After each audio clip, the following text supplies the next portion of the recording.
नमस्कार दोस्तों, स्वागत है आपका हमारे YouTube चैनल पे। आज हम आपको दो कॉन्सेप्ट बताएंगे, जीडीपी और जीएनपी।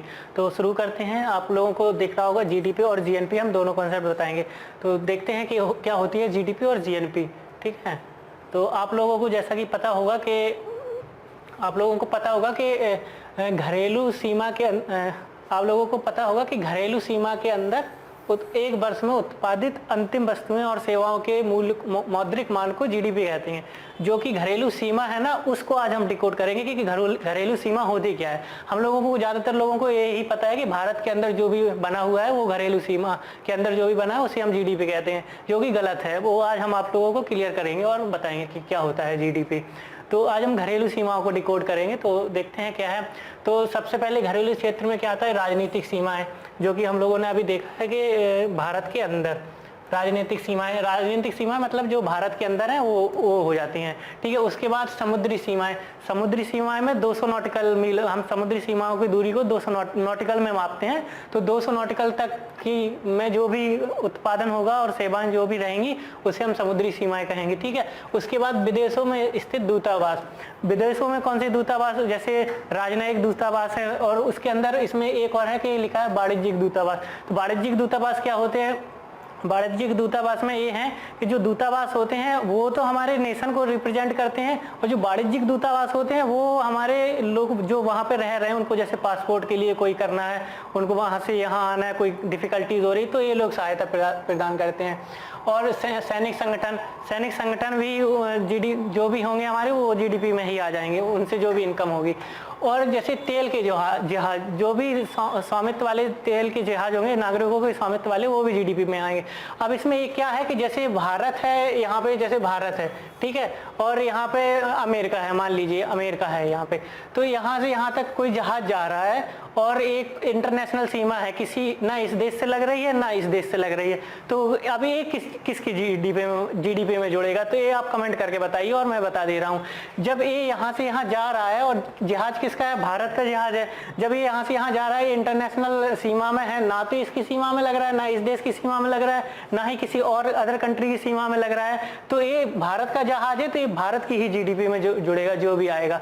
ठीक है, और इसमें क्या है कि जो भी इसमें लिखा है कि जो दूतावास है ना, इसमें अगर विदेशी नागरिक काम कर रहा है और भारत का भी नागरिक काम कर रहा है, अगर जैसे भारत का दूतावास है, अगर भारत का दूतावास यूएस में है, तो यूएस का अगर कोई नागरिक इसमें काम करता है तो उसका इनकम भी जीडीपी में जुड़ेगा, जो कि भारत की जीडीपी में होगा। ठीक है, आगे देखते हैं आगे क्या है। ये हो गया जीडीपी का कॉन्सेप्ट। अब हम लोग देखते हैं जीएनपी वाला कॉन्सेप्ट क्या होता है। तो देखते हैं कि क्या है जीएनपी वाला कॉन्सेप्ट। एक मिनट। हाँ, तो जीएनपी में क्या देखते हैं कि भारत में जीएनपी वाले कॉन्सेप्ट देखते हैं। तो इसमें क्या है कि भारतीय नागरिकों द्वारा उत्पादित जो भी प्रोडक्ट और सेवाएं होती हैं उनको हम जीएनपी में करते हैं। अब ये कैसे पता चलेगा कि भारत के मतलब जो भी नागरिक हैं, निवासी हैं, वो कौन से हैं और कैसे निकालेंगे? तो जो भी भारत के लोग हैं वो तो है ही जीएनपी में, प्लस जो लोग बाहर काम कर रहे हैं उनका भी आय जीएनपी में जुड़ेगा। जो गैर निवासी हैं, जो विदेशी लोग भारत में काम कर रहे हैं, तो उनकी आय को हम जीएनपी में नहीं जोड़ेंगे। अब आप लोग सोच रहे होंगे कि ये मतलब भारत की निवासी और गैर निवासी, इनका एरो लगा दें यहाँ पे कि जो भी आ रहा है और प्लस भारत की निवासी, वो जीएनपी में हो जाएगा। तो ऐसा नहीं है, एरो लगा देंगे तो वो गलत हो जाएगा। अब इसमें क्या है कि जैसे मान लीजिए कि कोई गैर निवासी है, भारत के निवासी है और वो विदेश में काम कर रहा है, तो उसने जो कमाया है वो तो जीएनपी में आएगा। उससे मतलब नहीं है कि वो यहाँ आ रहा है कि नहीं आ रहा है, सिर्फ उसने काम किया है, उसने कितना काम किया, कितने पैसे का, वो जीएनपी में आएगा। अब एरो लगा देंगे तो इसका मतलब ये हो जाएगा कि किसी भारतीय ने विदेश में काम किया है और उसकी इनकम यहाँ आएगी तभी जीएनपी में जुड़ेगी। तो ऐसा है नहीं, बल्कि उसका ये है कि सिर्फ वो काम करेगा, उसका जितना भी इनकम होगा वो सीधा डायरेक्ट जीएनपी में जुड़ जाएगा, चाहे वो आए चाहे ना आए। अब हम लोग निकालते हैं, 1 मिनट।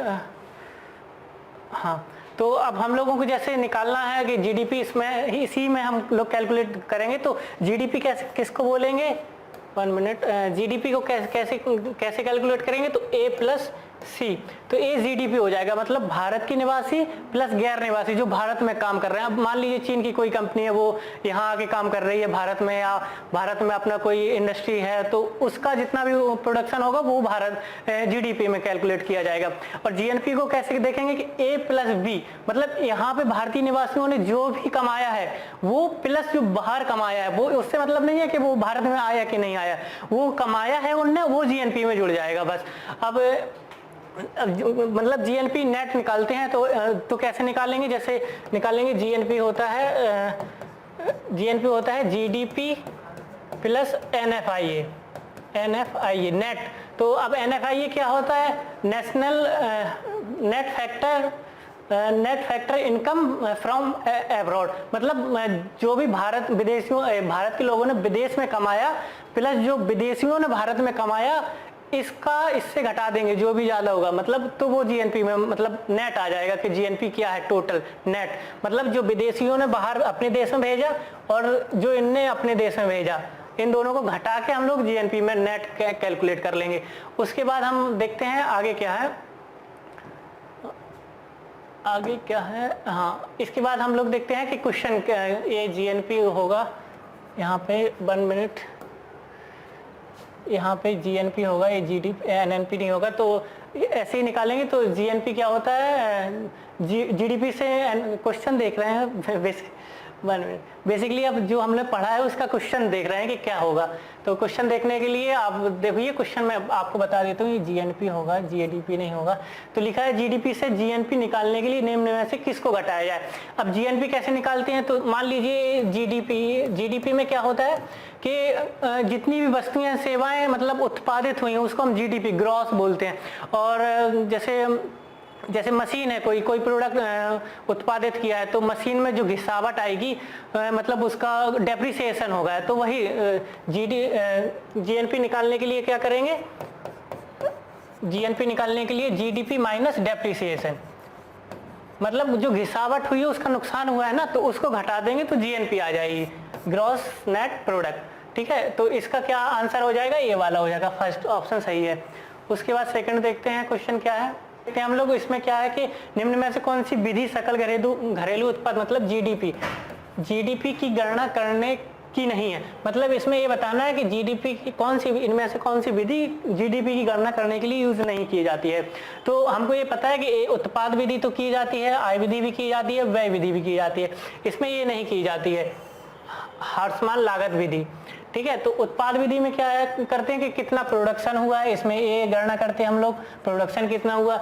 आय विधि कैसे व्यक्त करते हैं, मतलब कैलकुलेट करते हैं, तो कितनी इनकम हुई, इनकम कैसे होगी, हमारी इनकम होगी, देखो वेतन कितना है मतलब कारक आय में देख लेते हैं कि कितनी इनकम हुई है, और व्यय विधि में कि कितना खर्च किया है हम लोगों ने प्रोडक्शन के लिए। तो इन चारों विधि हमारी जीडीपी के लिए हैं, तो इसका आंसर ए नहीं है। तो ए कौन सी विधि नहीं है, ए वाली है। और अगला क्वेश्चन देखते हैं, तीसरा कौन सा है, भारत की अर्थव्यवस्था को किस वर्ष तक $5 ट्रिलियन बनाने का लक्ष्य रखा गया है। तो प्रधानमंत्री मोदी जी ने हमारे एक लक्ष्य रखा है कि भारत की अर्थव्यवस्था को 5 ट्रिलियन बनाना है। अभी जो हमारी अर्थव्यवस्था है वो 7वें नंबर पे, अगर 5 ट्रिलियन होती है तो तीसरे नंबर पे आ जाएगी। तो इसका लक्ष्य रखा है 2025 तक, प्रधानमंत्री मोदी ने 2025 तक रखा है इसका लक्ष्य। तो चौथा क्वेश्चन देखते हैं क्या है, चौथा क्वेश्चन, भारत में राष्ट्रीय आय के आंकड़े कौन जारी करता है। ये क्वेश्चन कई बार आ चुका है, यूपीएससी में, यूपीपीसीएस में, एसएससी में लगातार 3 वर्ष आया था, 10, 11, 13, यूपीपीसीएस में भी 13 आया था, एमपीपीसीएस में आ गया था कि राष्ट्रीय आय के आंकड़े कौन जारी करता है। तो इसके आंकड़े केंद्रीय सांख्यिकी कार्यालय जारी करता है। इसके आंकड़े कौन जारी करता है, सेकंड ऑप्शन सही है, सीएसओ बोलते हैं इसको, सेंट्रल स्टैटिक ऑफिस बोलते हैं शायद, हाँ सेंट्रल स्टैटिक ऑफिस बोलते हैं। अगला क्वेश्चन देखें, चौथा क्वेश्चन कौन सा है हम लोगों का, पांचवा क्वेश्चन देखेंगे कि जीडीपी की गणना किसके द्वारा किए गए कार्यों के उत्पादन में जोड़ा जाता है। मतलब जीडीपी गणना में किसके द्वारा किए गए कार्यों के उत्पादन को जोड़ा जाता है। तो इसमें आप लोगों को पता होगा कि कुछ चीजें जीडीपी में नहीं जुड़ती, जैसे गृहिणी द्वारा मतलब हाउसवाइफ जो काम करती हैं महिलाएं घरों में, उनकी आय को मतलब उनके काम को हम लोग जीडीपी में नहीं जोड़ते हैं। तो ये वाला तो गलत है, उसमें लिखा है कि कौन सा जोड़ा जाता है, तो हम लोग गृहिणी के काम को मतलब जीडीपी में नहीं जोड़ते हैं। लिखा है अध्यापक के द्वारा स्वयं के बालक को पढ़ाना, तो इसको भी हम लोग जीडीपी में नहीं जोड़ते, तो ये भी गलत है। पुराने शेयरों की पुनर्बिक्री, अब मान लीजिए कोई एक प्रोडक्ट है, बन गया, फाइनल प्रोडक्ट है, उसको ही हम दोबारा कर रहे हैं, तो पुरानी वस्तुओं पे हम लोग जीडीपी, पुरानी वस्तुओं को हम जीडीपी में नहीं जोड़ते हैं, तो ये भी गलत है। अब लिखा है एक कारीगर द्वारा नए मकान, तो नई वस्तुओं को हम लोग जीडीपी में जोड़ते हैं, तो यही आंसर सही है। तो ये आपके 5 क्वेश्चन थे। तो कैसा लगा आपको सेशन? लाइक